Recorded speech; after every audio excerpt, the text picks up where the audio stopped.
The worst part about a flat tire is the men. You'd think it would be the lug wrench. It's so cold that it hurts your fingers to touch it, but if you don't hold on tight, the lugs will never come off.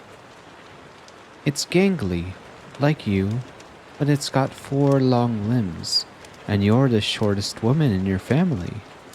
It's awkward to handle. Sometimes, when your fingers slip, you crack your knuckles against the metal, and it hurts enough to make you curse aloud. It's not the worst part, though. Neither is the rain. It soaks through your sweater and the Save the Bees shirt underneath. Your jeans weigh a ton now, and every step sloshes more water across your ankles and down into your shoes. Your socks make that great squishing sound that curls your stomach and chafes your feet. Every drop of rain stings your face, freezes in your hair. Your eyes are the only warm thing left outside of the car, so your glasses fog up and you have to peer over the rims to change your blurry tire. It could be worse though. Not snow. Snow would be better. Even the money you'll have to spend on a new tire isn't so bad. It's 2 weeks until Christmas and you haven't bought all your presents. Some aunt or third cousin will look at you with pity and say they understand. It'll make you feel even worse. But not as bad as you feel right now, drenched in every crevice of your body and being hollered at by cars passing by inches away from your hunched over body. Most of them honk. People tell you this is no big deal. It's just one honk. It's a compliment. But it's not. It's a slurry of them, one after the other, with just enough space that the guy behind the wheel thinks he's the only one doing it. You don't feel special. You feel panic when the sudden noise whirls around you. You expect to see a crash, maybe be part of one. Some of them, smokers, have their windows down. They yell words you can't hear in tones you can't appreciate or understand. Is it the way your waterlogged pants sag down your already underwhelming butt? Or is it your vulnerability that turns them on? A few even slow down and offer to help. You tell them thanks, and they wait a minute, watching you, just to be sure. They may have been legit, but you're fine. Really, you just need to find the right angle, and this last lug will come off. It won't, though. You've been trying for a while. It's time to call Annie. A couple more men pause to offer assistance while you're on the phone, and you're tempted to accept, but you don't want to inconvenience anyone, least of all Annie. But now, you don't have a choice. She'll be here as soon as she can. You give the lug wrench a few more tugs, hoping and even praying that the stupid nut nudges so you can call her back and tell her it's fine. That's when the worst part shows up. You don't mean to sound ungrateful. You don't want to be. And in a way, you are. Gratitude is something you cling to harder than you do your own safety. It's a pickup truck, like the one Annie drives. 6 wheels, extra high beams, one of those hitches on the front for pulling damsels out of distressing ditches. A man steps out of it and crosses the potholes with boots that don't mind the splatter. You look like you need some help. What can you say? He's right. Maybe just a quick turn of the lug wrench, and that's all. Then you won't have to drag Annie into this weather. He's already out of his car. You might as well. It's stuck, you say. You stand up, releasing control, but not tension. You step back when he gets closer, and you tell yourself you're overthinking it. You're just being paranoid. No problem. He kneels down beside your tire, and suddenly the lug wrench doesn't seem so big. His knee is muddy and wet now. And this is what you'll be thinking of when things get weird.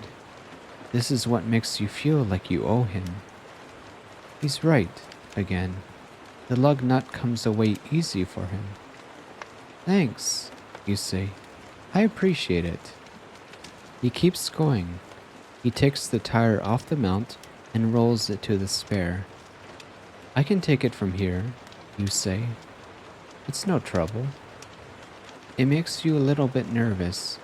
What can you do? Stop him from helping you?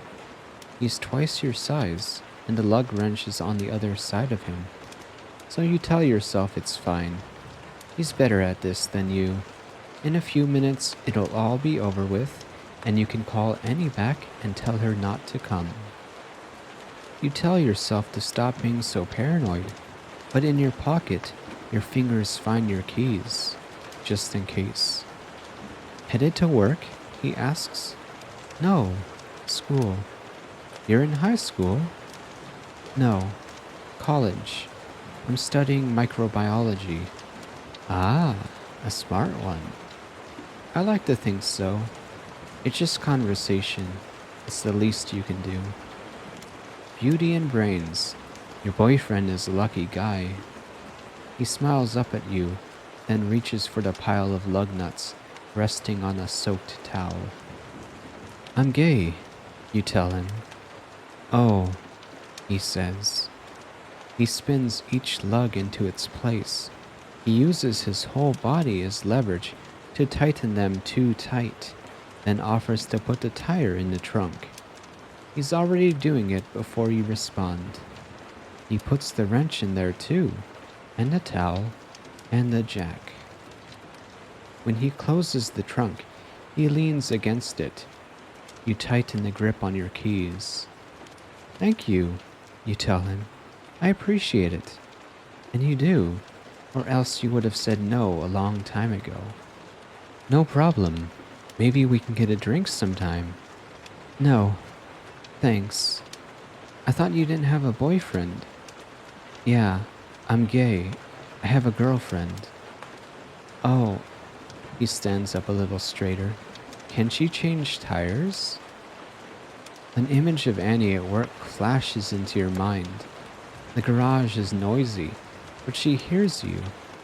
Her face is smeared with grease when she slides out from under the car. She's wearing overalls, and her dark hair is coming loose from a bun. She looks kinda like a sexy live-action version of the mechanic from Atlantis, but you don't want to share that with this guy. You just say, thanks anyway. Come on, it's just a drink. It doesn't mean anything but thanks. He takes a step closer, pulls out his phone. What's your number? Your fingers tense around the keys, weaving through each one. The house, the car, Annie's car, the shed, your mom's house. A fistful of metal with sharp, jagged edges. You don't pull it out yet, but you're ready at a moment's notice. It's not a big deal, he says. Your girlfriend can come too. It'll be fun. Another car slows down, lowers its window. A voice from the driver's side asks if you need help, and your rescuer answers for you. It's all taken care of, thanks, he says. This new one might be genuine. He looks at the truck parked behind your Chevy, and then at the man standing beside you. Maybe he sees the age difference, or maybe he sees the small pool of rainwater collecting on the still extended phone. You don't know. But he waits for you to respond. Maybe he just wanted to hear your voice. You're probably being paranoid. I'm good now, thanks, you say, and you open your car door while you can. You know that the man won't push for your number with someone else watching, no matter how innocent his request is. This new stranger waits another moment, or he leaves, long enough for you to slide inside your car. You thank them both again, and you shut the door behind you. You take your keys out, each one still poking through the spaces between your fingers like improvised brass knuckles. You don't wonder if you would have had the strength to use them well, because you're just paranoid. He was just being friendly. You don't wonder why the honking and hollering stopped once you had a man standing next to you, because it's just coincidence. You call Annie to let her know she doesn't have to come.